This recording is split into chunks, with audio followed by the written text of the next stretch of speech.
हैं जी FIR 1 का lecture 30 start कर, बड़ा काम कर लिया आप लोग। अच्छा जी,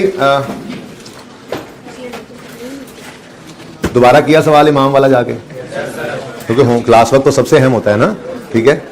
और हमने क्या किया था इसके अलावा? नहीं, वो तो किया था, उससे पहले क्या किया था? वो भी कर लिया था। चले, अच्छा, अल्फा ट्रेडिंग वाला सवाल तो डिस्कस करना ही है। एक छोटा सा कॉन्सेप्ट रह गया है, मैं कहता हूँ पहले उसकी बात कर लें, ठीक है। तो पास पेपर 2 आपके सामने है, ये सब बच्चे ओपन कर लें, बुक्स का पेज नंबर भी बता दें, मेरे पास नई बुक नहीं है। यही है, इमरान वाला सवाल ही है, ओके। चलें, ये सवाल मैं आपको एडिशनल दे रहा हूँ, ठीक है। ये सवाल मैं आपको करवाने लगा हूँ, ठीक है। ये मैं ये हैंडआउट्स के अंदर आएगा, ठीक है, ओके। है ये, देख लो, मुझे बुक दिखा दें, बड़ी मेहरबानी जनाब। पेज नंबर 271 पे क्वेश्चन नंबर 1 है, इमरान लिमिटेड, सब ओपन कर लें। चलो भाई, अच्छा, ये 2 क्यों लिखा हुआ है, छोड़ें इस बात को। अच्छा जी, क्वेश्चन है, on 1 January 2007 Imran limited started construction of its new factory building. The construction period is approximately 15 महीने and cost is estimated at 80 million. ठीक है, 15 महीने तो मतलब हमारे साल में कंप्लीट नहीं होने वाला, मेरे ख्याल में हमारा साल 31 दिसंबर है।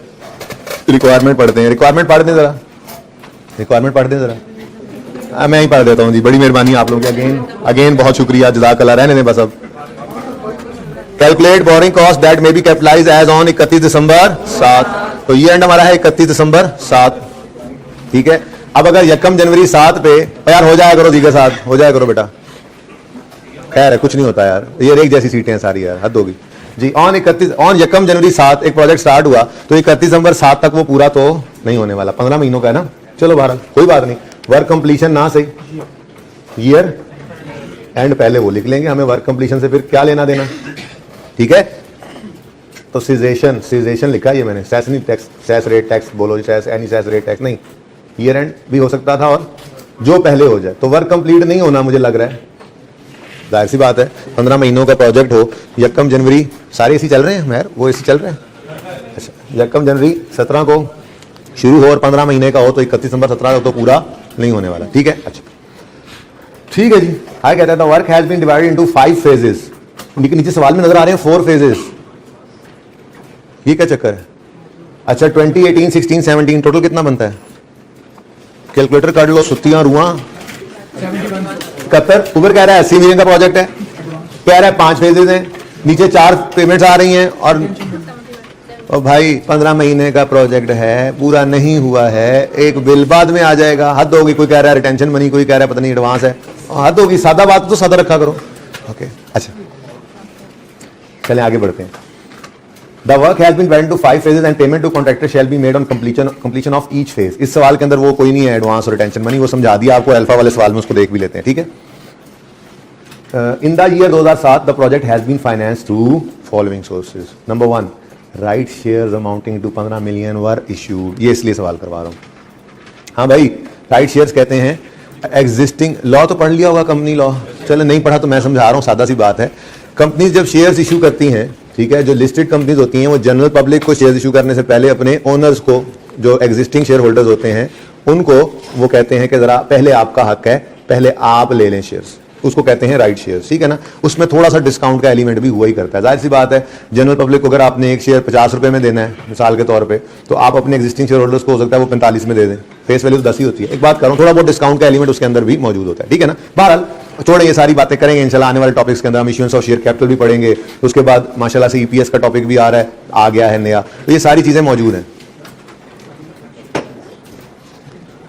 तो भाई कैमरे के सामने अगर किसी ने बैठना हो कल से, तो 50 के बाद ना आए, बाहर बैठ जाए, ठीक है, मैंने पहले भी अर्ज किया। अच्छा जी, तो ये सारी चीजें हम पढ़ेंगे। फिलहाल सादा बात, राइट शेयर्स मींस, अंडरलाइन करके लिख सकते हैं आप, एग्जिस्टिंग शेयर होल्डर्स को शेयर इशू किए हैं, ठीक है। कंपनी ने एग्जिस्टिंग शेयर होल्डर्स को नए शेयर्स इशू किए हैं। एग्जिस्टिंग शेयर होल्डर्स को नए शेयर इशू करेंगे तो वहां से क्या आएगा? पैसा कंपनी ने शेयर इशू किए, कह रहा है डिविडेंड आएगा, कंपनी डिविडेंड देगी ओनर्स को जी। कंपनी ने शेयर इशू किए अपने एग्जिस्टिंग शेयर होल्डर्स को, तो वहां से कैश आएगा। क्या है ये पैसे की जरूरत? कंपनी ने कहा प्रोजेक्ट शुरू कर रहे हैं, मालको, ओनर, शेयर होल्डर, तुम भी कोई पैसा ले आओ, कि सारा ही हम लोगों से उधार मांगना है, ठीक है। तो राइट शेयर्स क्या हैं? एग्जिस्टिंग शेयर होल्डर्स को कंपनी जो नए शेयर इशू करेगी और उससे जो फाइनेंस आएगी, वो बिजनेस में यूज करना है ना पैसा, ठीक है। वो बिल्डिंग बनाने के लिए भी यूज कर सकते हैं, क्योंकि इस बिल्डिंग नहीं बिजनेस में यूज होना है आगे जाकर, ठीक है। अच्छा पढ़ते हैं। फॉलोइंग सोर्सेज से फाइनेंस किया गया इस प्रोजेक्ट को। Number 1, right shares amounting to 15 million were issued on यकम जनवरी 7। The company usually pays a dividend of 10% each year, ठीक है जी। आगे कहता है bank loan of 32 million carrying markup of 13 was raised on यकम मार्च 2007। ये स्पेसिफिक होगा जनरल होगा? लिखा तो नहीं हुआ है? नहीं, ये जरूरी नहीं है, बस जितनी बात कही हुई है ना वो सही है, कि जब सवाल खामोश है तो फिर स्पेसिफिक हो जाए। सवाल खामोश है, कोई ये तो नहीं कह रहा रनिंग फाइनेंस है। तीसरा, on 1 August 7 10 million were borrowed from a bank, interest is payable thereon at 11। ये जनरल होगा फिर, तो ये भी एक बात रहती थी हमारी होने वाली, एक से ज्यादा स्पेसिफिक लोन्स भी आ सकते हैं, नो इशू। हम क्या करेंगे, ये रूल किसके लिए है? ये रूल है फॉर स्पेसिफिक लोन, नहीं लोन्स। लो नई बात आ गई, ये एस भी डाल दें। क्या मतलब यहां पर ही मैं 13% लोन को भी ले लूंगा, 13% नाम है ना उसका, और दूसरा कौन सा है, यानी कि जो काम एक दफा करते थे स्पेसिफिक लोन के लिए, वो काम 2 दफा कर लेंगे। स्पेसिफिक लोन का कॉलम मौजूद होगा रिसीट पेमेंट में, उसमें एक की बजाय 2 आ जाएंगे, कोई इनफ्लो शो कर देंगे, तो ठीक है ना। इंटरेस्ट कैलकुलेट करते हुए दोनों पे इंटरेस्ट कैलकुलेट कर लेंगे, क्लियर है? चलो अच्छा जी, चले बहरहाल अच्छा सवाल है। जनरल लोन का कहीं जिक्र नहीं है, अल्हम्दुलिल्लाह इस सवाल में था नहीं। असल में ये सवाल इसलिए चुना कि जनरल लोन भी हो जिस सवाल में, वो ऐसा तो सवाल तो टेस्ट में आता है ना, जिसमें सारा कुछ ही हो, राइट शेयर्स भी हो, जनरल लोन भी हो, स्पेसिफिक लोन भी हो, और सस्पेंशन भी हो, और जो कुछ भी हो सकता है वो हो। ऐसे सवाल तो टेस्ट में आते हैं ना। अब यहाँ पे तो मैंने जो जनरल लोन की आपको ट्रीटमेंट आती है, मुझे जो नई चीज सिखाई थी वो क्या थी? Right issue. और नई चीज जो सिखाई थी वो क्या थी? 2 स्पेसिफिक लोन, एक से ज्यादा 2, 3, 4, 5 जितने मर्जी हो जाए हो सकते हैं, ठीक है। तो इसलिए जनरल लोन यहाँ पे नहीं है, okay. Detail of bills submitted by contractor during the year are as follows. यकम मार्च को बिल आया, वो डेट ऑफ पेमेंट भी वही है, फिर यकम अप्रैल, फिर यकम अक्टूबर, और ये क्या कह रहा है जी? Payment not yet made. Payable तो है लेकिन बिल तो आ गया। और उधर देखो क्या लिखा हुआ है, on completion of 4th phase, मतलब उसने छत डाल के बिल भेज दिया है। तो कैपिटल वर्क इन प्रोग्रेस में इसने आना है, पेबल हो चाहे पेड हो। और भाई समझ आ रहा है? वो पहले दिन से एक बात लेकर चले थे, मैंने कंस्ट्रक्शन पेमेंट्स, मुझे याद पड़ता है पहले लेक्चर में ना लिख के काट दिया था एसेट की कॉस्ट में। मैंने कॉस्ट ऑफ एसेट में लिखा था कंस्ट्रक्शन पेमेंट्स, फिर मैंने कहा नहीं आप आगे गड़बड़ कर दोगे, मैंने कंस्ट्रक्शन पेमेंट को काट के लिख दिया था कंस्ट्रक्शन कॉस्ट, ठीक है ना। पेमेंट जरूरी नहीं है, कॉस्ट बन गई, कंप्लीट हो गया, बिल आ गया, अब ये एसेट की कॉस्ट में शामिल, एसेट इतना बन गया, पे करना नहीं, बाद में कर देंगे, कोई मसला नहीं। हमने कल इमाम वाले सवाल में भी देखा ही था, ईयर एंड के ऊपर एक बिल पेबल भी था। अच्छा बाहर आई कहता है the unutilized portion of loan was invested in the money market, the interest received on such investment amounted to 0.5 million. भाई देखो, इन्वेस्टमेंट इनकम निकालने की जरूरत नहीं है, इवन मुझे रिसीट पेमेंट बनाने की जरूरत भी नहीं है, ना तो इन्वेस्टमेंट इनकम मुझे निकालनी पड़नी है, ना ही जनरल लोन का जिक्र है। क्यों? जो इन्वेस्टमेंट इनकम निकालते हैं वो फिगर ही उसने निकाल कर दे दी है। लेकिन मैं चलो स्टार्ट कर दूंगा आपको रिसीट पेमेंट, क्योंकि मुझे राइट शेयर की ट्रीटमेंट भी तो सिखानी है जरा, इसलिए मैं आपको दिखा दूंगा कि भाई देखो, फिर मैं कहूंगा देखो यार कोई जरूरत है ये काम करने की, तो फिर बाद में मैं काट दूंगा, लेकिन उसमें ये हो जाएगा कि रिसीट पेमेंट में राइट शेयर्स के साथ ट्रीटमेंट क्या करना है वो हमें समझ आ जाएगा, ठीक है। सवाल ये छोटा इसलिए लिया ताकि कॉन्सेप्ट भी समझ आ जाए, टाइम भी बच जाए और आगे मूव कर सकें, ओके। आगे कहता है ऑन यकम जून 2007 building control authority issued instructions for stoppage of work on account of certain discrepancies in completion plan, routine suspension।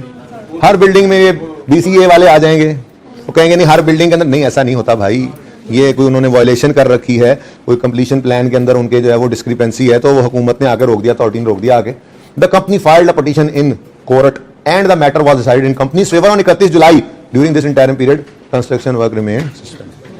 यकम जून 2007 से 31 जुलाई 2007 तक 2 महीने तक काम रुका रहा। और कौन सी स्टॉपेज है? तो नॉन रूटीन है, तो फिर बटे लगाते हुए फासला रखना और मंथ्स। जिंदगी आसान है, बोरिंग कॉस्ट खत्म है मेरी तरफ से, आज तो पक्का ही खत्म है, ये राइट शेयर रह गए थे बस, ठीक है। अब तो बस टेस्ट में ही आप देखेंगे सवाल। अच्छा जी, सवाल शुरू करें। अब 2 लोन्स हैं, चलो एक काम कर लेते हैं, यहां बैठे बैठे मैं ये काम तो कर लूं। जो ये 13% वाला लोन है, ये किस दिन आया? लोन रिसीव्ड यकम मार्च 2007 पर। भाई एंड वालों नजर आ रहा है, कोने वालों तीनों चांद तारो, ओके।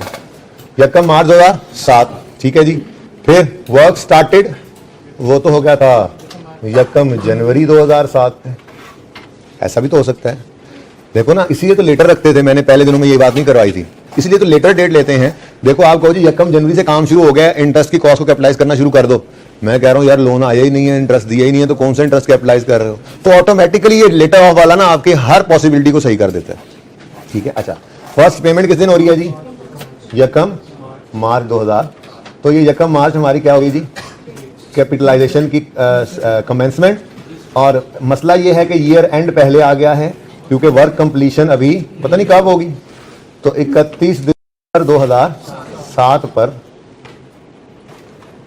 कितने मंथ्स बनते हैं? 10 महीने। ये पहले लोन की बोरिंग कॉस्ट जो है ये कैपिटलाइज होगी। डन? समझ आया? एंड वालों सुनाई तो दिया, लिख लोगे अगर अपने पास मसला हो तो। ठीक है, नेक्स्ट 11% लोन, इसको भी यहीं पे फटका देते हैं। लोन रिसीव, अभी फर्स्ट पेमेंट तो कंस्ट्रक्शन की पेमेंट है ना, वो तो यकम मार्च 2007 ही आएगी, और ईयर एंड भी पहले हो रहा है, ये भी 31 दिसंबर 2007 आएगा। ठीक है, वर्क स्टार्टेड भी यकम जनवरी 2007 ही आएगा, सिर्फ लोन रिसीव की डेट ही बदलनी। हाँ, तो दूसरा लोन यकम अगस्त 2000। अब लेटर कौन सा बन रहा है इसमें? यकम अगस्त। तो यकम अगस्त से 31 दिसंबर तक, अगस्त सितंबर अक्टूबर नवंबर दिसंबर, कितने मंथ्स? तो दूसरे लोन के 5 मंथ्स बनेंगे जिनका इंटरेस्ट हमने कैपिटलाइज करना। कोई मसला? पहले आसान नंबर लेते हैं, आसान नंबर लेते हैं जी। ठीक है, शुक्र करो लोन की कोई रीपेमेंट नहीं है, वरना 2 लोन है, हर एक की रीपेमेंट होती तो फिर हर एक की 2-2 3-3 लाइनें आ जाती। ठीक है, लेकिन आप तैयार तो हैं हर तरह के सवाल के लिए। फिलहाल तो एक ही लोन है। पहला लोन जो है वो 32 मिलियन वाला। ठीक है, वो 32 मिलियन वाले लोन का इंटरेस्ट रेट है 13%, और उस पर हमने कैपिटलाइज करना है कितने महीनों का इंटरेस्ट? 10 महीनों का। कितने महीनों का बनते हैं ना? जनवरी फरवरी तो था ही नहीं। तो इधर देखो मैंने लिखा कितने मिलियन जी? 32 मिलियन लिखे, 1000 लिख लें, 32 मिलियन ही लिखो जी। 32 मिलियन इंटू 13%, ये जनाब आ जाएगा पूरे साल का इंटरेस्ट इंटू 10/12। एहतियात करनी है, सस्पेंशन है वो भी नॉन रूटीन है। फिर ब्लू मार्कर बार आएगा और वो क्या कहेगा? ये मंथ्स लिख लेते हैं जी, कौन कौन से हैं? मार्च, अप्रैल, मई, जून, जुलाई, अगस्त, सितंबर, अक्टूबर, नवंबर, दिसंबर। ओए लो जाओ, दिसंबर लिखने दो। 10 हो गए पूरे? ओके, लो जी।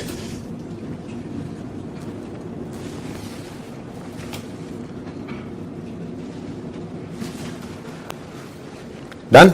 नेक्स्ट लोन, उसकी ए अमाउंट है 10 मिलियन और उसपे इंटरेस्ट है 11%, और कितने महीने? 5 महीने उसको कैपिटलाइज करना। वो जरा वर्किंग दूर होगी माजरत। ठीक है, तो 10 million into 11% into 5/12। Very good, excellent जी। कौन कौन से मंथ्स हैं? अगस्त, सितंबर, अक्टूबर, नवंबर से दिसंबर। डन जी। अब सवाल यहां पूरा हो जाता है, क्यों? क्योंकि इन्वेस्टमेंट इनकम की अमाउंट उसने दे दी है। The unutilized portion of loan was invested in money market. The interest received on such investment amounted to 0.5 million. कोई इंटरेस्ट रेट वगैरह उसने नहीं दिया कि हम खुद निकालते, बल्कि उसने इन्वेस्टमेंट इनकम की अमाउंट दे दी है 0.5, जो माइनस होगी इसमें से। ठीक है ना? और सही है, लेकिन मैं फिर भी रिसीट पेमेंट बनाऊंगा, उसकी वजह कुछ और है। पहले सवाल पूरा कर लें सवाल पूरा। आप कहोगे नहीं हो सकता है जनरल लोन की तरफ जाए काम, तो चेक कर लेते हैं पेमेंट जरा चेक करना। अच्छा चलो बना ही लेते हैं रिसीट पेमेंट, चेक क्या कर लेते हैं, बना ही लेते हैं, नंबरिंग करो, आ जाओ। हाँ जी, यकम जनवरी 2007 को राइट इशू हुआ, पहला काम यही हो रहा है। उसके बाद जनवरी गुजर गया, फरवरी गुजर गया, मार्च आ गया।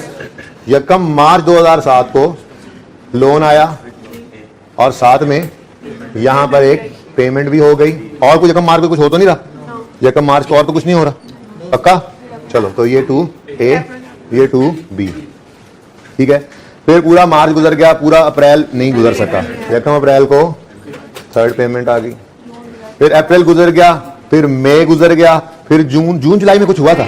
अच्छा जून, वो तो बेटा अगस्त में लिया ना, वो अगस्त में लिया ना, वही तो कह रहा हूँ, अगस्त तो आने दें। अभी अप्रैल गुजर गया, फिर मई गुजर गया, फिर जून जुलाई में कुछ हुआ था, सस्पेंशन हुई थी, लेकिन कोई रिसीट पेमेंट तो नहीं हुई। ऐसे दिन में आया कि जून जुलाई में कुछ था। अच्छा, जून गुजर गया, जुलाई गुजर गया, और यकम अगस्त आ गया। और ये बेटा वो यकम अगस्त है जिस दिन हमने दूसरा लोन लिया। ठीक है, उसके बाद अगस्त गुजर गया, सितंबर गुजर गया, अक्टूबर पे, और बस और तो पेमेंट हुई कोई नहीं। ठीक है, रिसीट पेमेंट बनाते हैं। अब बताना चाह रहा हूं ना कि क्यों जरूरत नहीं थी, ठीक है, बहरहाल बना लेने में हर्ज भी कोई नहीं है। देखो पहले क्या लिखा करते थे यहाँ पे, स्पेसिफिक लोन। मैंने कहा था जी प्रेफरेंस ऑर्डर यही है, सबसे पहले यूज करेंगे प्रेफरेंस, सबसे पहले यूज करेंगे स्पेसिफिक लोन, प्रेफरेंस नंबर 1, ठीक है, और फिर जनरल। लेकिन अगर इक्विटी आ जाए तो ये अपना पैसा तो यही है, सबसे ज्यादा अपना पैसा तो यही है, ठीक है, तो फिर सबसे पहले इक्विटी। तो यहां पे हम लिखा करेंगे अगर सवाल में आ जाए तो इक्विटी, फिर वही स्पेसिफिक लोन, फिर जनरल लोन्स, और फिर बैलेंस। कोई मसला तो नहीं है, बस तरतीब ही है थोड़ी सी, बस ध्यान में रख लेंगे, ठीक है। अच्छा अब नंबरिंग से, यकम जनवरी 7 राइट शेयर इशू किए 15 मिलियन के। आप कहोगे जी ये लेटर से ना शुरू कर दें, वैसे टेंशन कोई नहीं है, लेकिन अपने उसूल पे कायम रहते हैं, ठीक है। लेटर डेट क्या है वैसे हमारी, यकम मार्च है ना, तो यकम मार्च लिख लो, यकम मार्च 2007 है। उनकी लेटर देखी जाए तो फिर अगस्त नहीं बनती अगर रूल फॉर स्पेसिफिक। बस यार इसको स्टार्ट करना है ना हमने रिसीट पेमेंट को, तो दूसरे की लेटर से करें तो पहला किधर जाए फिर। हाँ वो आप मैं बता रहा हूँ ना, ठीक है, पहले के लेटर से शुरू कर लेना। असल में सिर्फ इसकी वजह ये है, हालांकि यहाँ पे इसकी जरूरत भी कोई नहीं है, मैं यकम जनवरी से बना सकता था, लेकिन एक उसूल बताया हुआ है। वजह क्या है कि ये ना हो खुदा ना खास्ता आपका काम शुरू ही ना हो, आप लोन पहले लें और उसकी इन्वेस्टमेंट तो हो ही जानी है, तो उसको एसएडी कॉस्ट में माइनस ना कर दें। एक सवाल में समझाया भी था, ठीक है ना, एक सवाल में आप कर भी गए थे, क्लास वाले सवाल में पहले महीने को इधर ले आए थे, तो इसलिए मैंने कहा था उसूल बना लो, लेटर से शुरू करना है। और वो लेटर कौन सा है, अगर 2 लोन है तो पहले वाले का, ठीक है। राइट शेयर्स ऑलरेडी इशूड है जी, वो कहता है जी ये भी पैसे प्रोजेक्ट के लिए इस्तेमाल किए, ऊपर लिखा हुआ था this project has been financed through following sources, right shares issue किए, ठीक है ना। तो कितना जी 15 मिलियन, ठीक है। अब इसी दिन 2A और 2B भी हो रहा है, वो 1 था, मैं लेटर पे था, ठीक है। फिर 2A बैंक लोन भी आ गया, ठीक है, और 2A 2B पेमेंट भी हो रही है, ठीक है।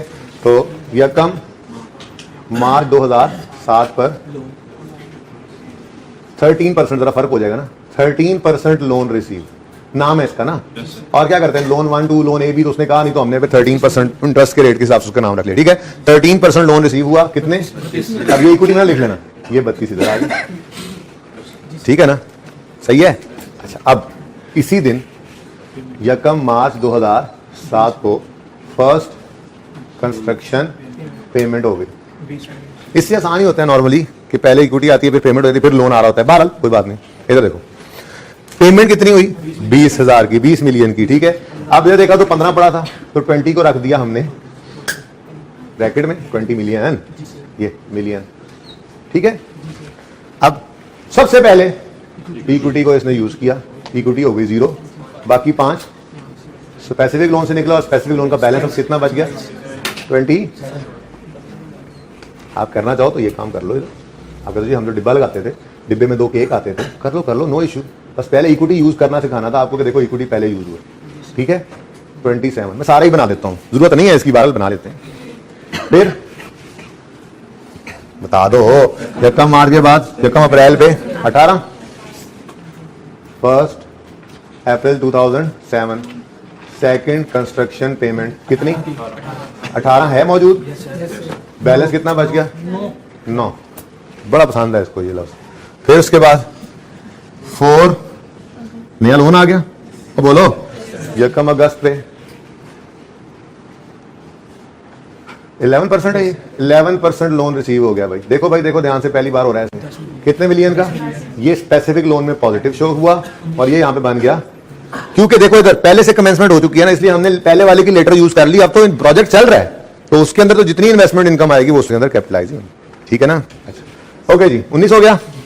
फिर यकम अगस्त के बाद यकम अक्टूबर को आखिरी पेमेंट है, बोलो यकम, यही को मिस तो नहीं कर गए, और बोलो थर्ड कंस्ट्रक्शन कितनी है 16 की, अभी भी यहां पे 3 मौजूद है, इसीलिए जनरल लोन यूज उसने दिया नहीं, इसीलिए जब यूज ही नहीं हुआ तो उसने कोई डाटा इसका, अगर यूज हुआ होता तो वो बस क्या करता, रेट भी सिर्फ दे देता तो हम उसको लगा सकते थे, डेट ऑफ पेमेंट से ईयर एंड तक कैपिटलाइज कर देते, ठीक है, और सही है ना।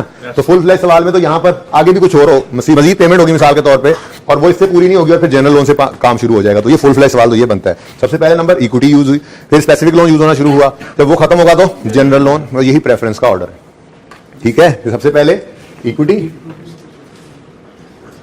फिर स्पेसिफिक लोन, फिर जनरल लोन। ठीक है जी, ये है जी प्रेफरेंस ऑफ यूज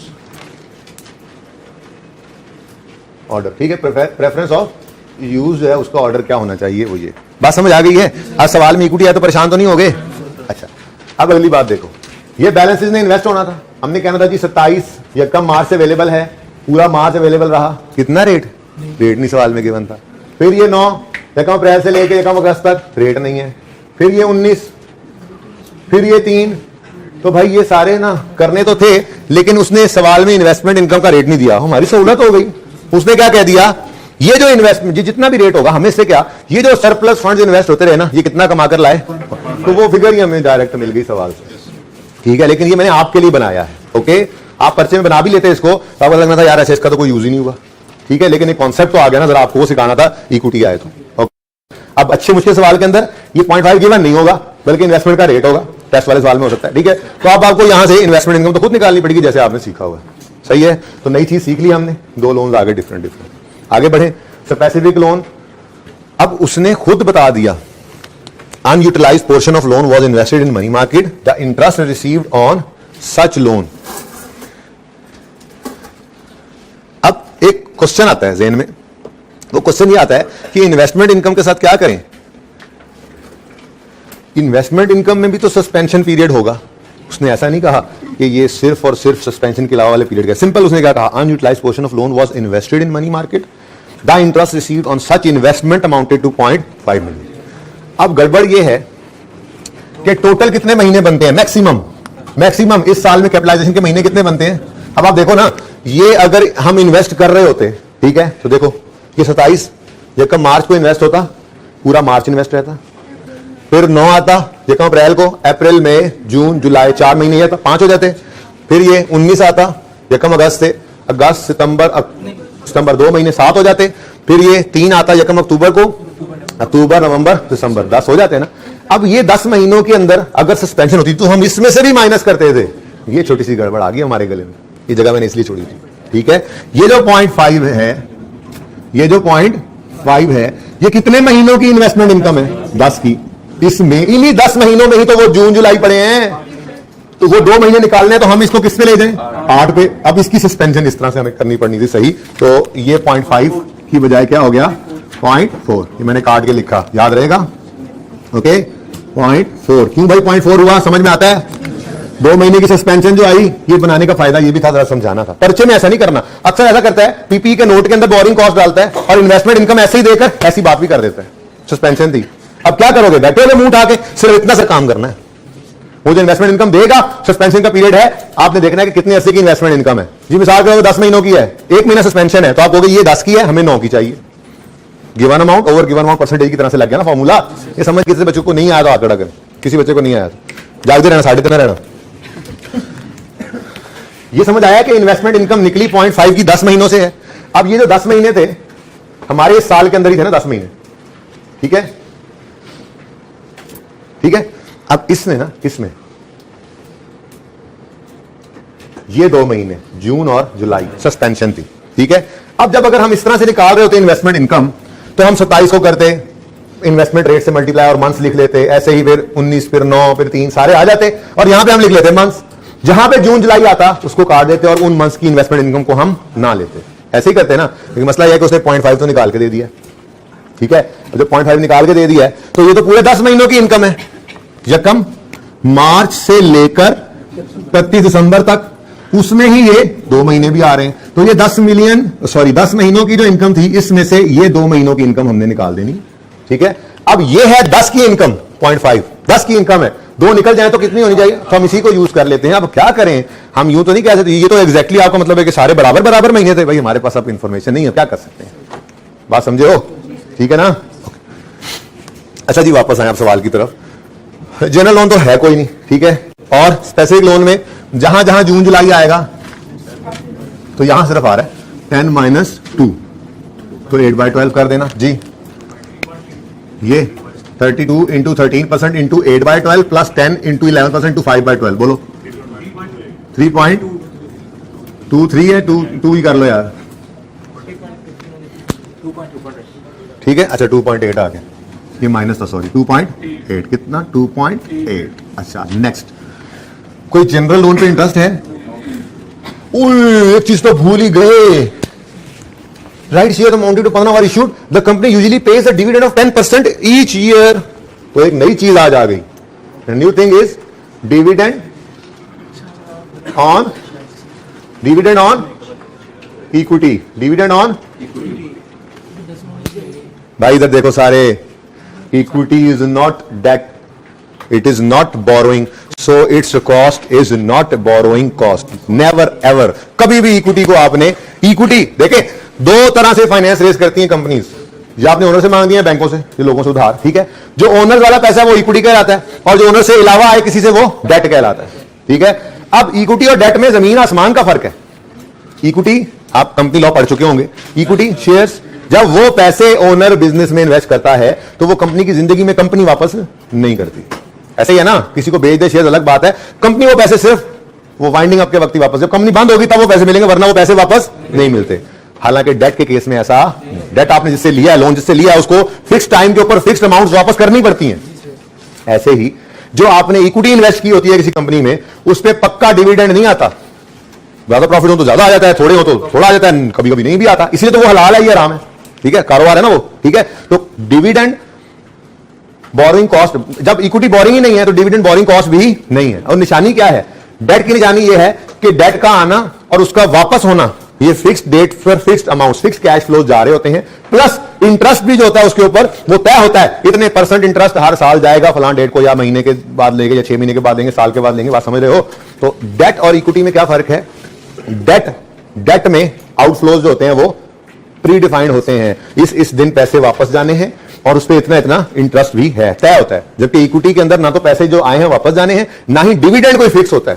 तो जब इक्विटी डेट है ही नहीं, equity is not borrowing, therefore dividend is also not a borrowing cost. तो ये कभी भी आपकी इस वर्किंग के अंदर नहीं आ सकता। वो तो मैंने पहले दिन ही कह दिया था आपको, हमारी वर्किंग पूरी हो गई है भाई। ये लिख के काटना प्लीज आज, ठीक है ना, क्योंकि आज इक्विटी आई है, आज ही सवाल में आई, फिर तो टेस्ट में आनी है, ठीक है। तो इक्विटी जिस सवाल में आ जाए, कंफ्यूजन हो सकता था, ठीक है, कि यार इसके जो डिविडेंड है वो इस कंपनी ने पैसे रेज किए, बैंक से लोन लिया, उसकी कॉस्ट है इंटरेस्ट। कंपनी ने पैसे रेज किए, ओनर्स से शेयर्स इश्यू करके पैसे लिए, तो उसकी कॉस्ट है डिविडेंड। ये इक्विटी की कॉस्ट डिविडेंड है, लेकिन इक्विटी बोरोइंग नहीं है, ठीक है। तो उसकी कॉस्ट डिविडेंड है, वो बोरिंग कॉस्ट भी नहीं है। अब वो डिविडेंड कहां आता है? रिटेन्ड अर्निंग में आता है, इंश्योरेंस स्टेटमेंट इक्विटी में पढ़ेंगे। ओके भाई, सही है। तो सवाल हुआ हमारा मुकम्मल, बहुत सारी बातें सीखी, काम तो थोड़ा सा रही था। आज हमने ये देखा, अगर इक्विटी आए तो प्रेफरेंस ऑर्डर में वो नंबर 1 है, पहले उसको यूज करेंगे और फिर कोई पैसे मजीद इस्तेमाल होंगे तो स्पेसिफिक लोन की तरफ जाएंगे। अच्छा, स्पेसिफिक लोन ना होता तो पहली दफे जनरल लोन पे चले जाते हैं, वो तो मैंने पहले सीखा हुआ, ठीक है, सही है। उसके बाद इक्विटी इज नॉट ये बिल्कुल लिख लो ऐसे ही, काट के ना इसको ऐसे स्टार लगाओ और अपने पास सफे पे लिख लो, equity is not a borrowing.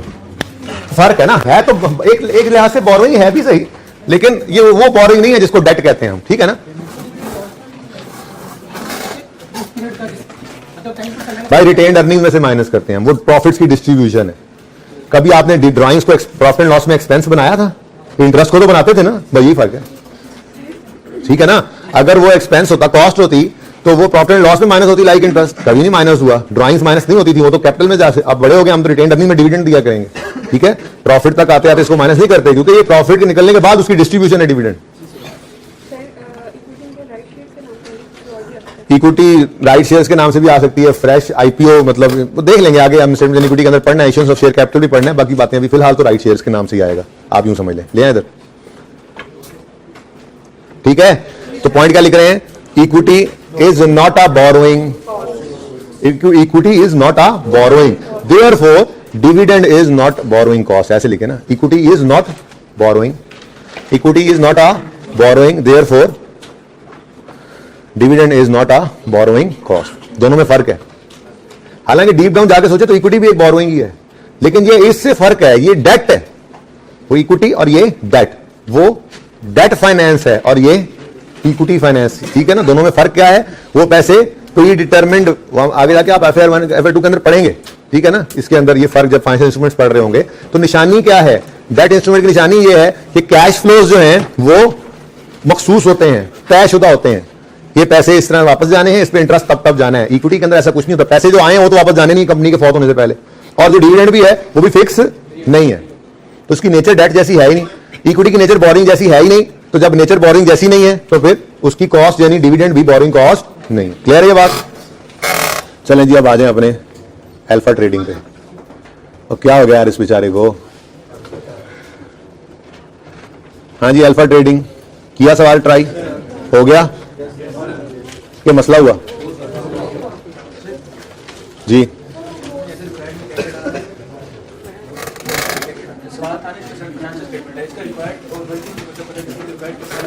Uncle लिखा हुआ फाइनेंशियल स्टेटमेंट एक्सट्रैक्ट बनाओ तो एक्सट्रैक्ट बनाने हैं। हाँ जी, उस तक पहुंचने के लिए आप जितनी मर्जी वर्किंग करें, जो डायरेक्ट करना डायरेक्ट करें। यार ये मिटा दो, तस्वीर खींचने वालों को खींच ली होगी उन्होंने।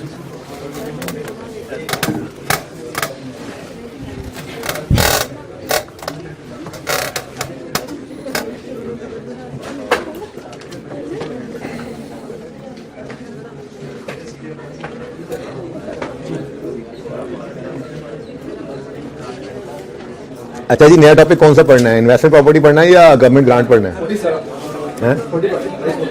IAS 40 की फरमाइश आई है भाई की, मान लें ये नहीं पढ़ेंगे, कुछ भी हो, और कुछ भी और पढ़ लेंगे, IAS 40 नहीं पढ़ेंगे। बोलो क्या पढ़ोगे? आओ, IAS 20 गवर्नमेंट ग्रांट पढ़ोगे, IAS 40 इन्वेस्टमेंट प्रॉपर्टी? 20 या 40? 40 या 20? सारे 40 के हट गए यार। मुझे लग रहा है कि मैं 40 पढ़ा दूँ, सारी बात मान लेते हैं।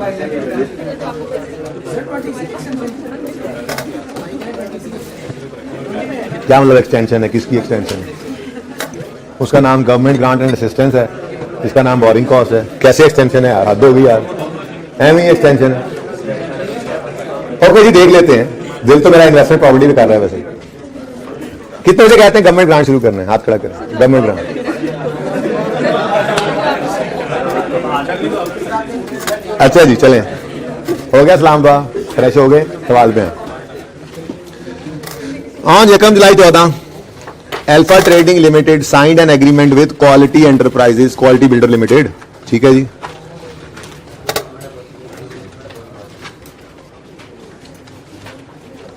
और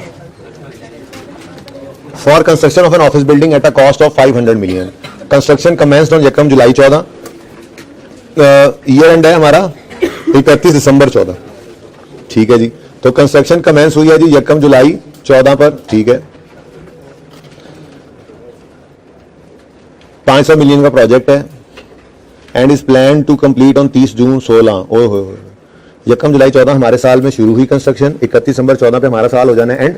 ऐसे ही है, फिर ये तो 31 दिसंबर 15 में भी खत्म नहीं होना और 31 दिसंबर 16 वाले साल में जाकर प्रोजेक्ट खत्म होना है। तो ठीक है, कोई मसला नहीं, हमारे साल में कैपिटल वर्क इन प्रोग्रेस आता रहेगा। आई कहता था payments made to builders are as follows, और पेमेंट गिवन थी, पेमेंट गिवन थी, नेट पेड गिवन था। जो कल हमने किया था ना काम, ग्रॉस बिल में से एडवांस एडजस्ट होना, रिटेंशन मनी का एडजस्ट होना और फिर नेट का पे होना, वो नेट पेमेंट गिवन है यहां पर। तो हमें वो वर्किंग रिवर्स करके चलनी पड़नी थी। इसकी वजह यह है कि CWIP में आपको बताया था उसूली बात, हमेशा ग्रॉस बिल ने आना है। CWIP में हमेशा ग्रॉस बिल ने आना है। ठीक है जी, the progress bills were paid after deduction of advance and retention money at 10 and 5% of the gross amount of bill respectively. Retention money is to be refunded on completion of warranty period of 1 year from date of completion of building. पहली बात, हम खड़े होंगे 31 दिसंबर 2014 पे। एक तो जो retention money हमने लिया वो 31 दिसंबर 15 पे भी वापस नहीं होना, बल्कि 30 जून 16 पर बिल्डिंग कंप्लीट होनी है और उसके एक साल बाद 30 जून 17 पे जाके वापस होना है। तो 31 दिसंबर 14 में खड़े होकर तो नॉन करंट लायबिलिटी है। तो रिटेंशन मनी भी आपका कहां पे आना था? नॉन करंट लायबिलिटीज में। ठीक है, यही किया था, retention money non current liabilities में लिखा था। कितने बजे अटेम्प्ट करके आया ये सवाल? ट्राई किया था। ये पास होने वाला के आप देख लो भाई, देख लो देख लो देख लो। अभी अभी सदमे से गुजरे हैं कुछ बच्चे, फिर भी अंदाजा नहीं हो रहा कि ऐसे तो भाई ऐसे तो नहीं पास होना।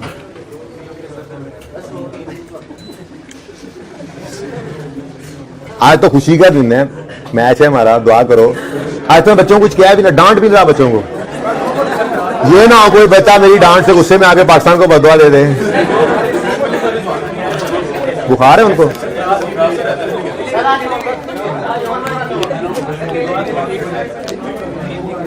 नहीं, ठीक हो जाएंगे इंशाल्लाह। बुखार का क्या? सुनो सुनो सुनो, बस आगे तबीयत खराब करी तुमने ये खबर सुना। रिटेंशन मनी, अब भाई सही है, बात समझ आई है। रिटेंशन मनी जो हमने रिटेन करने हैं पैसे, जो हमने पैसे रिटेन करने हैं 31 दिसंबर 14 पे खड़े होकर देखें तो वो कब वापस होंगे? ना 31 दिसंबर 15 पे होने हैं, ना 31 दिसंबर 16 पे होने हैं, कहीं 17 वाले साल में जाकर होंगे। भारत जब मर्जी हो हमारी बुला से। 31 दिसंबर 14 पे तो नॉन करंट लायबिलिटी है, ठीक है ना। देखते हैं अभी। ऑन 1 सितंबर 14 the construction work was stopped for 1 month to resolve geological complications. लिख लिया होगा आपने पर्चे पे ही, ये नॉन रूटीन सस्पेंशन है। करना तो कुछ नहीं है, सवाल पूरा कर लेंगे, बस बटा लगाते हुए स्पेस रखेंगे थोड़ी सी और मंथ्स लिख लेंगे। थोड़ा एक्स्ट्रा काम करना पड़ता है ना, जाहिर है उन्होंने नंबर भी तो रखे होंगे ना इस सस्पेंशन के, तो उसके लिए थोड़ा सा काम भी तो बनता ही है, इतना टाइम तो बनता ही, 1 आध मिनट उस पर लग जाए। उसके बाद the construction cost has been financed from following sources. Bank loan of 100 was obtained. अब ये सवाल, ये स्पेसिफिक लोन है, ठीक है, क्योंकि उसने बताया नहीं, वैसे ऑब्टेन भी किया 1 जुलाई को और बताया भी नहीं कौन सा लोन है, तो स्पेसिफिक ही हुआ ना। एग्जिस्टिंग फाइनेंस फैसिलिटी, ये जनरल लोन है। Surplus funds are invested in a saving account at 7% per annum. ATL computes finance cost on monthly basis. बड़ी मेहरबानी जी। शुरू करें सवाल। तो सबसे पहले तो बोर्ड को मिटाया जाए।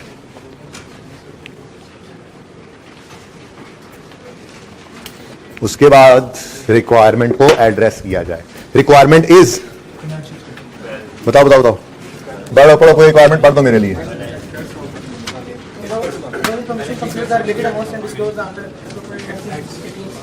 स्टेटमेंट ऑफ फाइनेंस कहता है जी इस ऊपर वाले सवाल से रेलेवेंट फिगर्स ढूंढें जिनको आपने रेलेवेंट अप्रोप्रिएट हेड्स में डिस्क्लोज करना है बैलेंस शीट के अंदर।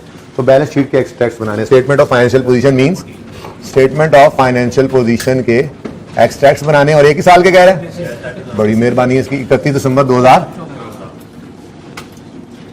तो यहां पे तो हम बना लेंगे अपनी बैलेंस शीट।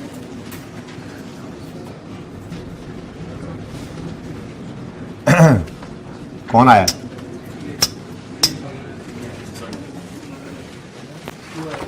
क्यों आया?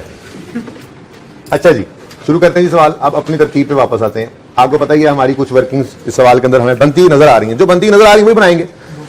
Boring cost to be capitalize वाली वर्किंग बनेगी, बनेगी नहीं बनेगी? फिर इन्वेस्टमेंट रेट आ रहा है और जनरल लोन भी आ रहा है। शुक्र है वो एक है, रेट कैपिटलाइजेशन का एवरेज निकालना पड़ेगा, पहले से अवेलेबल है। लेकिन रिसीट पेमेंट कैजुअल भी बनेगा।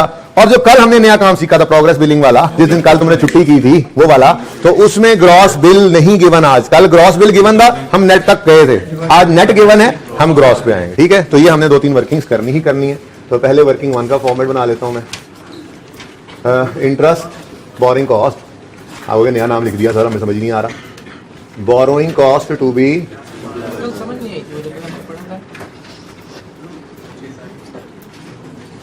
और साईं फिर समझ नहीं आई तो मैं क्या करूं फिर? मुझे पता है इसने कल छुट्टी की। लोन प्रोसेसिंग मदद आया ना इसको। सेकंड इंटरेस्ट, चले जाओ online. Expense on specific loan, ये घरेलू मसाइल आप फिलहाल ना पूछो। अच्छा एक मिनट जरा देख लें। बैंक लोन 100 का लिया 1 जुलाई पे। Loan carries markup of semi annually and 30 June. The principal is repayable in 4 equal installments commencing from 1 April. पहली किस्ती कब पे होनी है?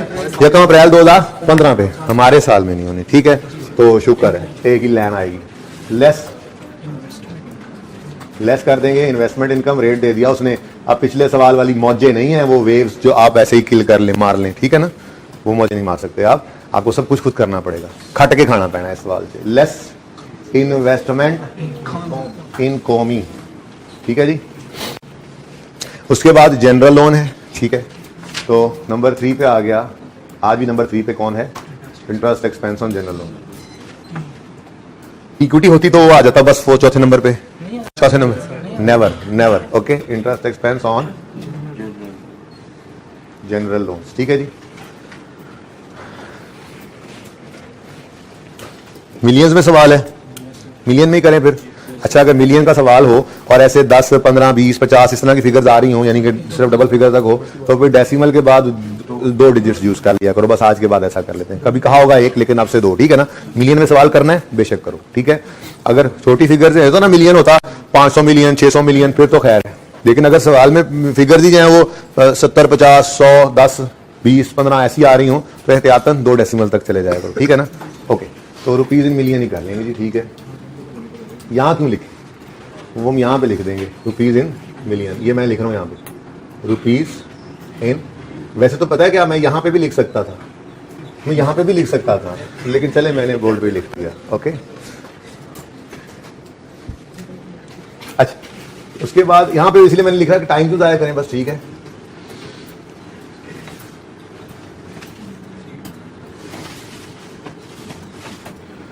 उसके बाद यहाँ तक उम्मीद तो है हो जाएगा काम, अल्लाह करेगा। उसके बाद वर्किंग 2, ये 2 हैं जी सर। और इधर कितने हैं? एक से एक। चलो तो थोड़ा सा इसको ऊपर कर लेंगे यार। अब वो ज़रा ना, मैंने बोर्ड को थोड़ा सा मैं मिटाना नहीं चाहूँगा, यू नो जी सर। माई आदत। आपको एक पिक्चर भी तो एंड पे देनी होती है ना सारे लेक्चर की। अच्छा भाई, मेंशन नॉट। अच्छा, अब वो वर्किंग जो कल हमने की थी, ठीक है। डेट लिखी नहीं है तो लिख लो। वैसे तो मुझे क्या चाहिए, ग्रॉस बिल, फिर एडवांस % है, फिर रिटेंशन मनी 5% और नेट बिल। पे हो सकता है, पेबल भी हो सकता है। नजर आ रहा है सबको? ये ऑनलाइन वालों को भी सही नजर आ रहा होगा। अच्छा, लिखा जरा छोटा छोटा क्या ना। हाँ जी, द पेमेंट्स मेड वर इतने इतने इतने, ये क्या है जी, नेट पेमेंट्स। और अगले अनुसार बताया the progress bills were paid after deduction of advance and retention money of 10 and 5%। मतलब ये जो पेमेंट है ये आफ्टर डिडक्शन ऑफ 10% एडवांस है और 5%, मतलब ये 85% है ना। ठीक है, तो हमें क्या करना पड़ेगा, हमें ग्रॉस बिल पे जाने के लिए, देखो ये ऐसे मामला ऐसे कि ये जो 79.9 है, आप हो गए एडवांस भाई, एडवांस नेट नोट कोई नहीं होता। इस एडवांस की एंट्री कल आपको सिखाई थी, ये क्या है, advance to contractor debit cash credit 50 से, ठीक है। यहां पे कोई नहीं वो रिटेंशन मनी वगैरह, वो तो दे देंगे। अब इस एडवांस को एडजस्ट करने की बारी आगे आनी, ठीक है। तो फर्स्ट प्रोग्रेस बिल कौन सा जी, फर्स्ट प्रोग्रेस बिल। शुक्र है उसने ये नहीं कहा बिल की। एक सवाल ऐसा भी कैश में आ सकता है, ठीक है, क्या यहां पे लिखा हुआ हो बिल डेट, क्या लिखा हो, बिल गेट्स नहीं, बिल डेट लिखकर नीचे लिखा हो all bills are paid after 15 days of their receipt. तो फिर पेमेंट डेट आपको निकालनी पड़ेगी, ऐसे के कॉलम ऐड करके अपने पास कहीं रफ कॉपी में, कहीं बुक में, पर्चे के ऊपर भी कर सकते हो। तो you can expect the unexpected in test.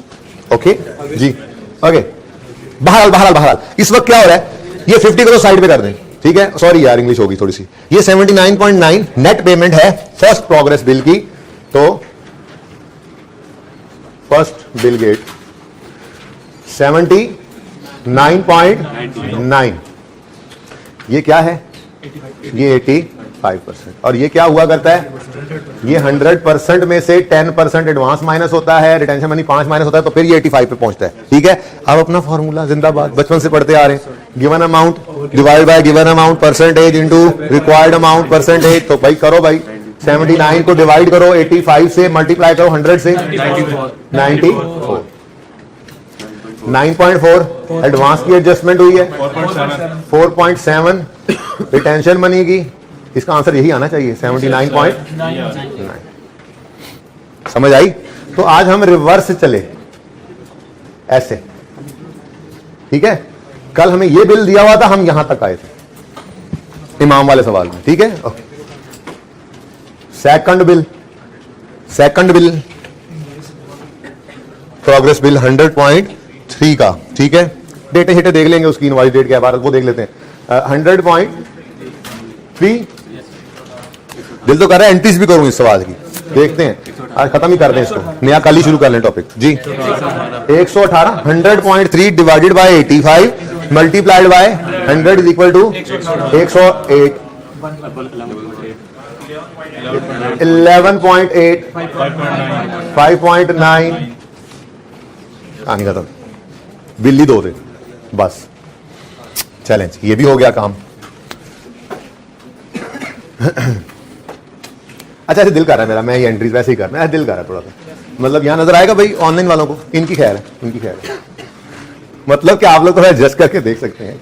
यकम नहीं, हाँ इनवॉइस उसने भेजी 20 जून को, बिल भेजा उसने, एडवांस दे दें, हमने यकम जुलाई 14, इनवॉइस के आने पे कोई एंट्री नहीं की, यकम जुलाई 14 पे पेमेंट की, हमने एंट्री पास की, एडवांस टू ठेकेदार डेबिट, कैश क्रेडिट 50 से, जरा कल वाली रिवीजन भी हो जाए ना, फिर और भी बहुत कुछ हुआ होगा, मैं सिर्फ फिलहाल इसकी बात कर रहा हूं, जो कल वाला काम जरा रिवाइज कर लें। 10 सितंबर को इनवॉइस आई, बिल डेट पर याद रखना, कल नहीं लिखा था तो आज लिख लो, बिल जिस दिन आया उसने कह दिया भाई इतनी बिल्डिंग बन गई जे, ठीक है, तो हम बिल डेट पर CWIP डेबिट करेंगे, कितने से, हाँ 94 से, हमेशा CWIP को ग्रॉस बिल की अमाउंट से हमने डेबिट करना है, और वो हमने ये निकाली 94। फिर हमसे क्या कहेंगे, 94 का बिल आएगा, हम कहेंगे 10 9.4 तो पहले तुम्हें दे चुके, 4.7 फिर कभी देंगे, और बाकी ये लो पकड़ो, पता नहीं पकड़ो या अभी कह रहा है थोड़े दिन बाद, बहरहाल अभी तो CWIP ऑफ बिल्डिंग बन रही है ना, CWIP, अच्छा CWIP ऑफ बिल्डिंग डेबिट 94 से, एडवांस टू कॉन्ट्रैक्टर क्रेडिट 9.4 से, रिटेंशन मनी पेबल क्रेडिट 4.7 से, और पेबल टू कॉन्ट्रैक्टर, क्यों 10 सितंबर को जिस दिन वो बेचारा बिल आया उस दिन पैसे नहीं दिए, बल्कि उसको 20 दिन बाद जाके बेचारे को पैसे दिए, तो पेबल टू कॉन्ट्रैक्टर, और फिर ये देखो पेमेंट डेट यकम जुलाई 14, सॉरी पेमेंट डेट 31 अक्टूबर 14, अब आएगा 31 अक्टूबर 2014, और हम इस पेबल को पे कर देंगे, पेबल टू कॉन्ट डेबिट और कैश क्रेडिट 79.9, समझ गए, ये कल वाली रिवीजन हुई कि नहीं, तो कल मैंने ना वैसे सवाल के अंदर चेंज करके ये काम आपको करवा दिया था, ठीक है, इमाम वाले सवाल में तो ये नहीं था, वो तो उसी दिन पे कर रहे थे, ठीक है, इन कल हमने चेंज कर लिया था इसको। अच्छा चले, ऐसे ही भाई सेकंड बिल पे भी ये सारा कुछ होना है, देखते हैं जरूरत पड़ी तो बाकी एंट्रीज भी कर लेंगे, चलें आगे। ऐसे सवाल भी तो कर लें यार, इसका मसला तो हमने हल कर दिया, ठीक है, अब रह गई अगली बात, आसान वाले नंबर, उससे पहले कमेंसमेंट सिचुएशन, अब वो बस ऐसे छोटा सा लिख लिया करें कहीं पे, यहां पे रोशनी तो नहीं पड़ रही कैमरा वाले, commencement letter of loan receive work started, ऐसे ही लिखना पर्चे में, आप इससे भी छोटा लिख लें वैसे, फर्स्ट कंस्ट्रक्शन पेमेंट, फिर सीजेशन, आज ईयर एंड ही लिखो, पता है बड़े हो गए हो आप, ठीक है ना, क्योंकि प्रोजेक्ट तो कंप्लीट हो ही नहीं रहा, ईयर एंड, ठीक है, नंबरिंग बाद में करेंगे, या इसको एक सफे पे ना कर लें, इसको सवाल को ना एक सफे पे कर लेते हैं,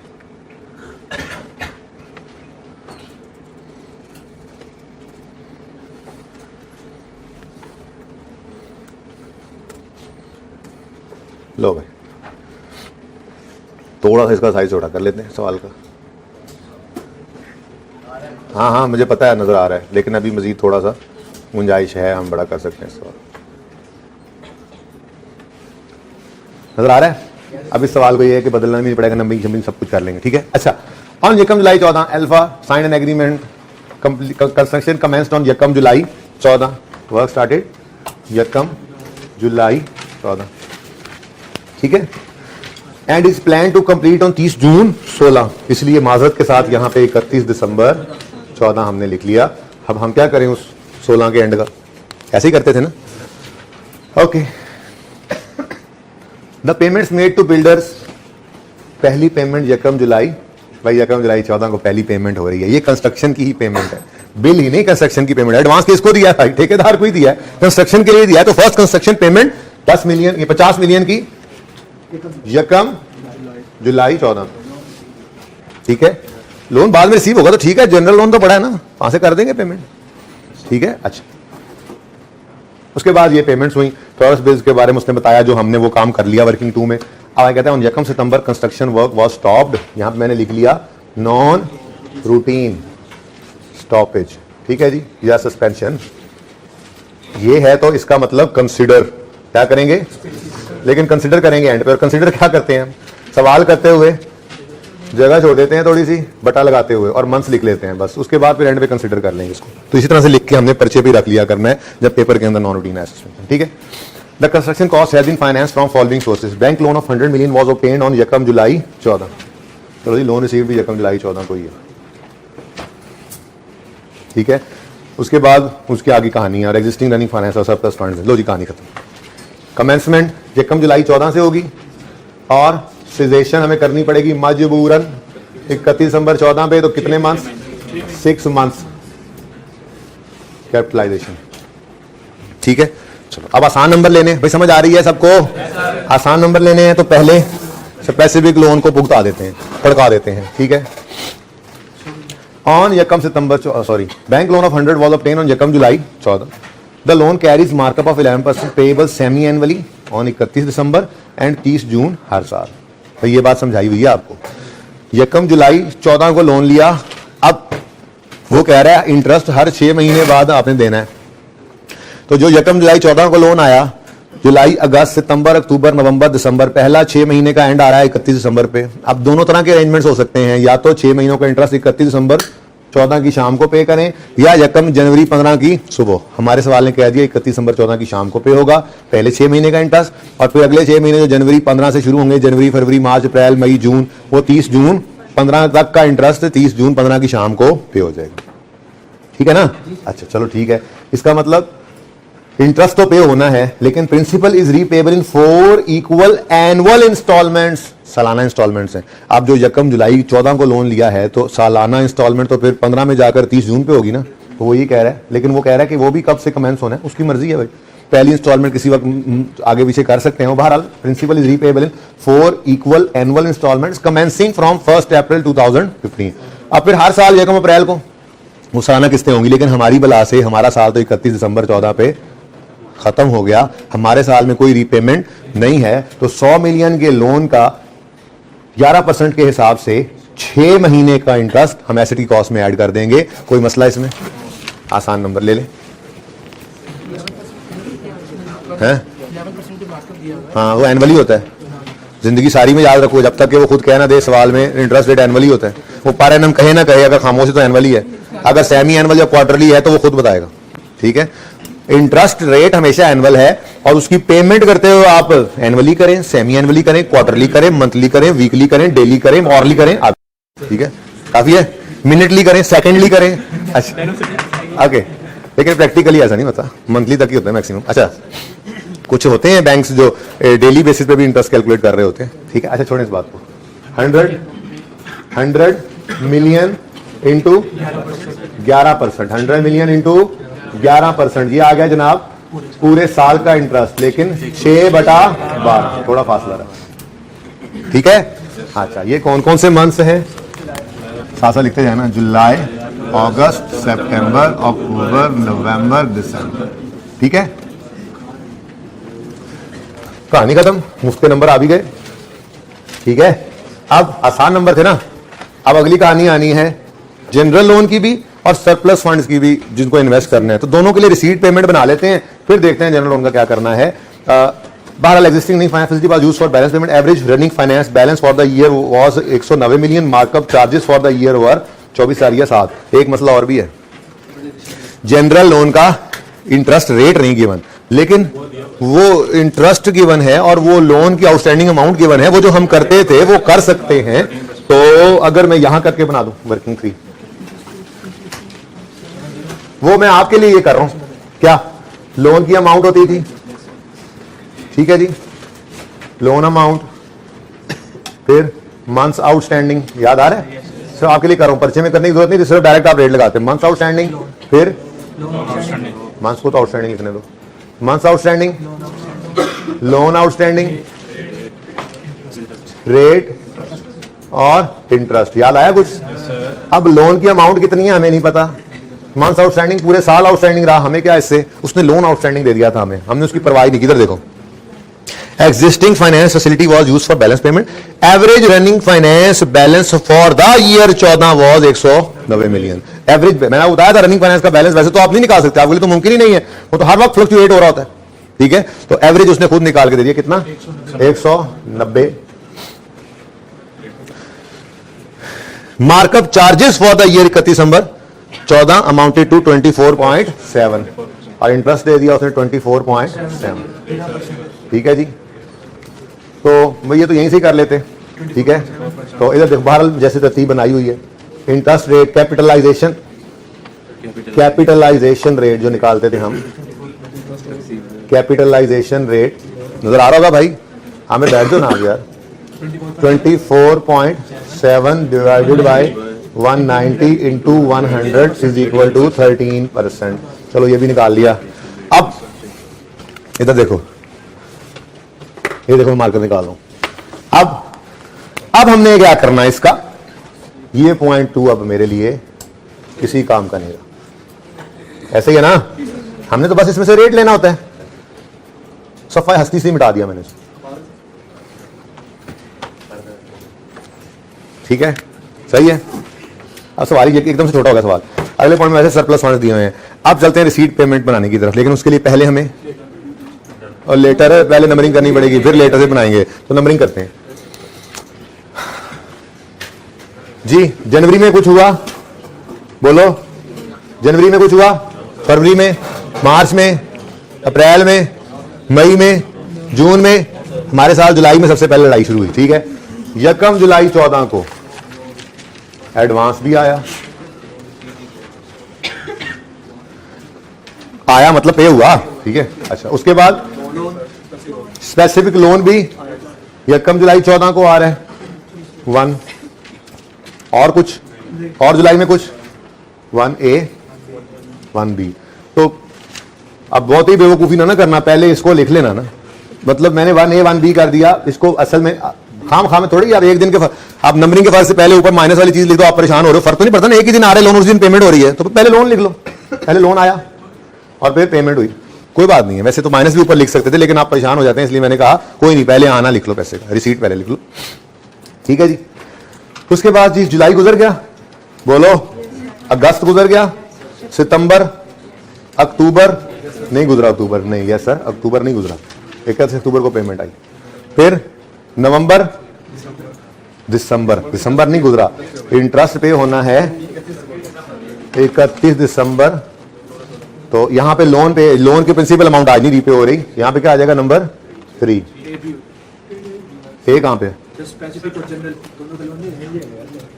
यार, नुकड़ो यार भाई सुनो, ये पेमेंट सिर्फ इंटरेस्ट की हो रही है, स्पेसिफिक लोन का प्रिंसिपल इस पे हो नहीं रहा। और जनरल लोन है कहां, मुझे दिखाओ जरा, कहां है, क्या कहां दिया हुआ है? नहीं, मुझे तो नहीं नजर आ रहा कहीं, मुझे तो कहीं नजर आ रहा है, कहीं आपको नजर आ रहा है बच्चों, आपको नजर आ रहा है? ओ भाई साहब, जनरल लोन का आना, उसका जाना, उसका इंटरेस्ट हमारी बला से जाए भाड़ में। क्यों लिया तुमने इसको सोचा क्यों तुमने इसके बारे में? तो करो, कान पकड़ो साथ वाले को, दोनों के एक। अच्छा जी, इंटरेस्ट को बाद में भेजा है मैंने, खबरदार किसी बच्चे के बारे में ऐसी बात, वो अच्छी जगह थोड़ी है, अल्लाह माफ करे जी। इंटरेस्ट तो जाए बाद में भेजे। अच्छा जी, ओके, सही है, जाएगा भी। और कुछ जरा देख लो ध्यान से, कोई रह ना गया हो मुझसे, मैं भी सवाल आपके साथ याद करता हूं, अगली क्लास में किया होता है मैंने जी। ओ ये तो लिखा ही नहीं, 1 जनवरी हमारे साल की पेमेंट ही नहीं है, मुझे 1 जनवरी 15 पे। तो बिल डेट की वजह से इधर देखो, मैं ये काम भी कर ही दूं। सेकंड बिल आया होगा किस दिन भाई, 30 दिसंबर 2000। तो हमने एंट्री पास की होगी, CWIP ऑफ बिल्डिंग, डेबिट 100, पूरा 118 ग्रॉस हमेशा। फिर advance to contractor credit 11.8, retention money payable credit 5.9 और payable to contractor.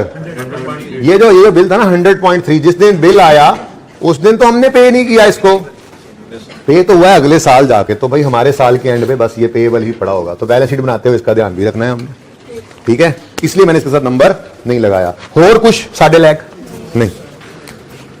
Working 3 receipt payment schedule है जी। अच्छा यार, बड़ी गलती कटी तुम, निशाने इधर देखिए। तो डिस्क्रिप्शन, स्पेसिफिक, इक्विटी तो है नहीं, स्पेसिफिक लोन, जनरल लोन और बैलेंस। SLGL भी लिख लेना आप परिचय में, कोई वर्किंग है हमारी। ये देखो मैं मार्कर निकाल रहा हूँ, मुझे नहीं देखना, ठीक है। अच्छा जी, आ जाए बल्कि नंबरिंग से शुरू करते हैं। हाँ जी, 1A लोन आया और 1B एडवांस पे कर दिया। लोन 100 का आया, यकम जुलाई 14 को, एडवांस 50 का पे हो गया। लेटर से शुरू करते हैं, लेटर डेट भी यही है, यकम जुलाई। तो यकम जुलाई 14 लोन रिसीव्ड 100 और यकम जुलाई 14 फर्स्ट कंस्ट्रक्शन पेमेंट नहीं लिखना, ना लिखो, एडवांस पेड लिख दो। कितना? 50। इसके एक में से 50 निकला, बैलेंस में चला गया, इन्वेस्ट होगा। 1A 1B हो गए, बोलो 2 पे आओ। 279.9 पेमेंट लेनी है, आप बिल नहीं लेना, पेमेंट। इधर देखो पे क्या हो रहा है, 79.9 पे हुआ 31 अक्टूबर को। तो 31 अक्टूबर 14 फर्स्ट बिल पेड, और बिल था 79.9 का। ब्रैकेट में इसलिए लिखा कि स्पेसिफिक लोन का सांस निकल गया बस, पहली पे एडवांस के बाद ही जी। तो 50 तो स्पेसिफिक लोन से गया, ये 0 बच गया, बाकी 29.9 पे होगा जनरल लोन। ठीक है जी, 2 हो गया। थर्ड पे क्या है जी, 6 महीनों का इंटरेस्ट है। 6 महीनों का इंटरेस्ट जो 31 दिसंबर की शाम को पे होना है। ये मल्टीपल टाइम्स कर चुके हैं ये बात सवालों के अंदर, तो नई चीज नहीं है। तो 31 दिसंबर 14 पर इंटरेस्ट ऑफ 6 मंथ्स। अच्छा, इंटरेस्ट ऑफ स्पेसिफिक लोन आपके लिए लिख रहा हूं भाई मैं, ये आपके लिए जनरल लोन का इंटरेस्ट यानी interest on specific loan for 6 months. कौन कौन से 6 मंथ्स जी? यकम जुलाई 14 से 31 दिसंबर 14 तक। वैसे तो वहां से फिगर मिल जानी थी, लेकिन छोड़ो, हम दोबारा कर लेते हैं। यहाँ पर आदत रहे ना, क्योंकि वो वाला कैलकुलेशन अलग है, वो हम देखते हैं कमेंसमेंट सीजेशन के हिसाब से, और इसको हमने देखना होता है जब पे कर रहे हैं उसके हिसाब से। तो इसलिए मैं दोबारा कैलकुलेशन कर देता हूं, ताकि आप उसको उठाने की आदत ही ना हो, आपको फिगर कभी भी नहीं उठाने की आदत हमें, ठीक है ना। याद है आपको, डिफरेंट हो गए थे, कैपिटलाइजेशन हुई थी 4 महीनों की और पेमेंट हो रही थी 6 महीनों की, ठीक है ना। तो इसलिए वो कभी भी नहीं लेना। यहाँ पे हम पेमेंट जी 100 मिलियन इंटू 11% इंटू जी 5 पॉइंट, बस जी कहानी खत्म। 50 अवेलेबल हुआ यकम जुलाई 14 को, पूरा जुलाई, पूरा अगस्त, पूरा सितंबर, पूरा अक्टूबर, बस अक्टूबर हो गया, पूरा अक्टूबर, 4 महीने। तो 50 मिलियन इंटू क्या रेट था इन्वेस्टमेंट का, 7%,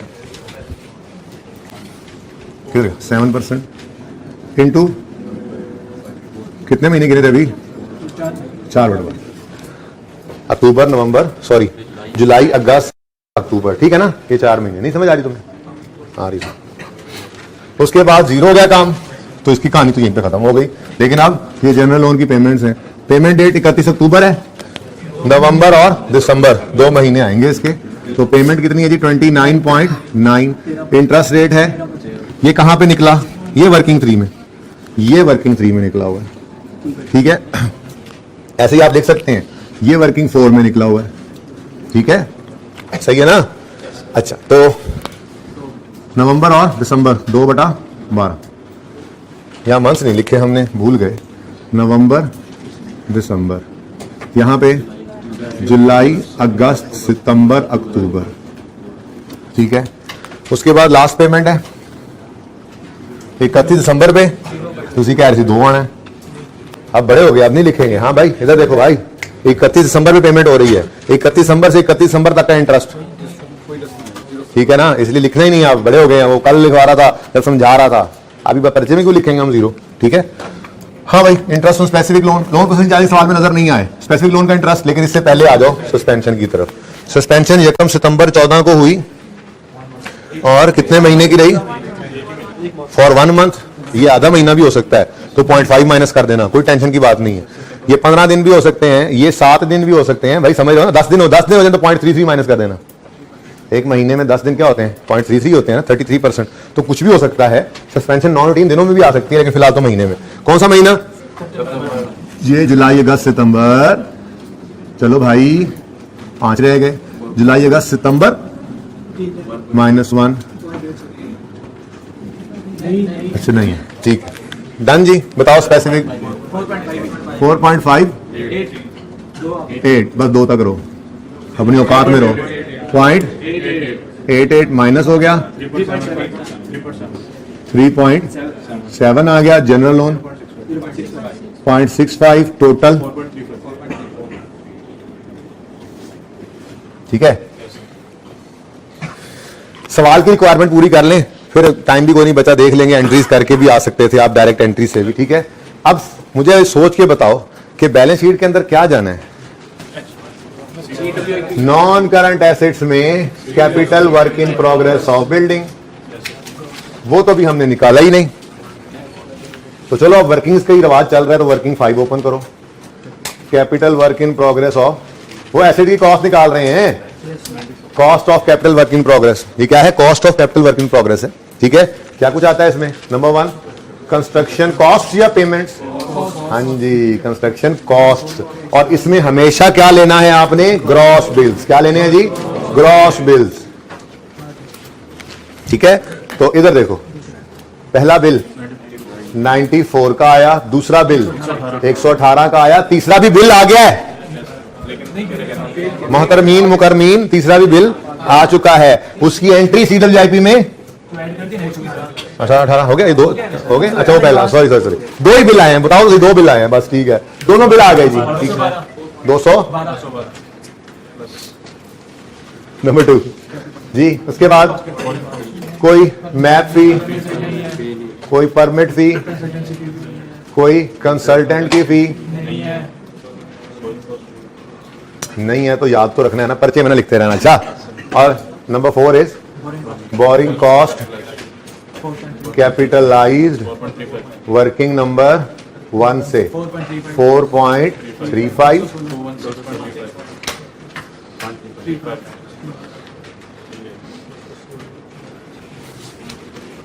अच्छा एक मिनट, ये CWIP को डेप्ट शीट तो कर ले भाई, इधर से लगा दे बस, इसी साइड में हूं। डेप्ट शीट तो नहीं होना ना? शुक्र है, शुक्र है। तो यही इसकी बुक वैल्यू है फिर 216.35 वर्किंग पार्ट।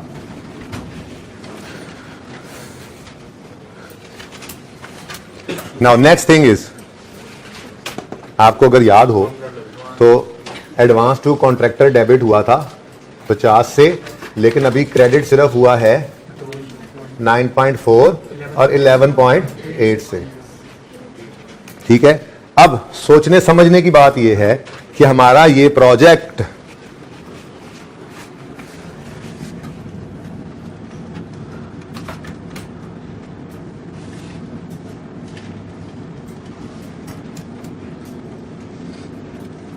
इधर शुरू हो रहा है जी 1 जुलाई 14 पर, ऐसा ही है। और वो कह रहे हैं ये खत्म होगा जाकर 30 जून। अब इधर जो एडवांस दिया था, कितना दिया था? 50 का, उसमें से 2 माइनस हो गए, एडजस्टमेंट्स हुई और एक फिगर आ गई। ये फिगर अगले कितने अरसे में एडजस्ट होनी है? कुछ तो करंट में, कुछ नॉन करंट में। अब अगर तो फ्यूचर का डाटा गिवन होता, मतलब अगले 1 साल में कितने बिल्स आने हैं, ताकि पता लगता कि उसमें एडजस्ट कितना होगा, उसके अगले में कितने आने हैं, तो हम इसको करंट नॉन करंट में बाइफरकेट करते।